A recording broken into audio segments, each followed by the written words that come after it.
Hello everyone and welcome to another episode of the International Issues Lecture Series. I'm your professor Glenn Torres-Spelliscy. Thanks for joining me. The topic this week is negotiation, with a particular focus on international diplomacy. Negotiation is challenging. Finding common ground with the other side can be difficult, especially during international negotiations where differing cultures can present additional obstacles. You have to work hard to understand the other side. In fact, successful negotiation requires significant effort on the part of all the parties. Now, in my career, I found that negotiations were the most successful when the two sides believed they were working towards a common goal. But as negotiations drag on, particularly if trust is damaged, either intentionally or unintentionally, it can create feelings of opposition.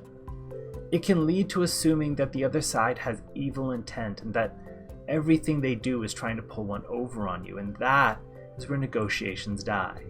You have to get beyond that point to start believing that the other party wants to reach resolution as well before you can move forward. Now, there are a lot of different techniques that you will read about during the week, but I wanted to emphasize one, and that's because it relates to your assignment this week. The one that I really want to focus on relates to the importance of knowing the interests of the party on the other side. What drives them? What motivates them? You want to build as complete an understanding of that person as possible. Have they made any public statements about the issue? Do we already know where the limits of their position are, meaning things that they simply cannot agree to, either because of domestic or international concerns? As the old cliche goes, knowledge is power. Knowing what the other side values can allow you to craft your arguments in the most persuasive way possible. Now, I have occasionally worked with a group that lobbies Congress on issues related to space law and exploration, which is an interest of mine. And one of the things that we do in preparation for the meetings is to prepare what is called a Know Your Legislator worksheet. And that's what I have modeled this week's assignment after. It's an assignment about getting to know the person that you are trying to convince. So in my experience, what we would do is look for things that might help us in pushing our position before the representative. So we'd look at things like the potential financial benefits within the representative's district from the space program, whether they sit on any relevant committees related to either funding or space exploration, whether they have made any public statements on the topic, either for or against. And what we do is we try to get as full a picture of the person that we are about to talk to as possible, at least with respect to the subject matter we are interested in. It helps guide us in terms of the information that we present in trying to make our most persuasive case. So that's what we're going to do this week. As part of your term project, you're going to pick someone in a relevant government position that you are going to try to convince to adopt your viewpoint, the argument you make in your term project. Now, this can be a hypothetical interaction. You don't actually have to try to convince the person. I mean, I would encourage you to, but it's not necessary in terms of your grade in this course. But I do want you to remember that you do have the constitutional right to talk to your government about what you would like it to do. It's right there in the First Amendment. You have the right to petition your government. So I know some of you might be feeling like, who am I to offer advice? But I want you to know that your opinion matters. And by the time we are finished with our term project, and you are ready to at least hypothetically lobby your policymaker, you will be an expert and you will have something meaningful to say. But all of that is at a much later stage in the project. For now, we're simply going to pick a relevant person. Now, a couple of weeks ago, when you picked the topic for your individual term paper, which you submitted in your research proposal. So now that you have spent some time thinking about it, this week I want you to start thinking about if you are actually trying to enact this type of policy change, who would you talk to?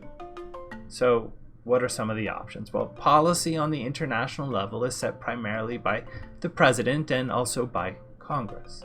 So the first thing that we might ask ourselves is which members of either the executive branch or Congress might be relevant to the topic that I chose. Now, by far, the easiest, the simplest, and often the most effective option is simply to choose one of your congressional representatives. Every person in the United States is represented in Congress by one member of the House of Representatives and 2 senators. Now, part of their job is to listen to your concerns, to represent your interests. So any one of those 3 would be a good person to choose for this assignment. If you don't know your representative or your senators, your answers are a quick internet search away, I assure you. But maybe you want to get a little more specific. And here you might start looking for someone that has a particular relevance to your topic. Let me use an example. Historically, human trafficking has been a popular topic for the term project in the course, so let's use that. What we'll do is we'll start at the congressional level. Congress has committees that work on certain issues, and lots of them have addressed human trafficking issues in both the Senate and the House. The leadership of those committees would be an appropriate lobbying target. For example, a quick internet search reveals that Representative Chris Smith from New Jersey is the chair of the House Subcommittee on Global Human Rights under the House Foreign Affairs Committee. He's done a lot of work on human trafficking issues. So if I was doing my paper on human trafficking, he might be an appropriate person to reach out to. So another option would be to lobby someone in the executive branch. The U.S. State Department is the primary U.S. agency that is responsible for America's international policies on human trafficking. And just a little bit of research shows that the Office to Monitor and Combat Trafficking in Persons, known as the TIP Office, is the main part of the State Department that deals with the issue. A little more research shows that the current head of the TIP Office is a woman named Cindy Dyer.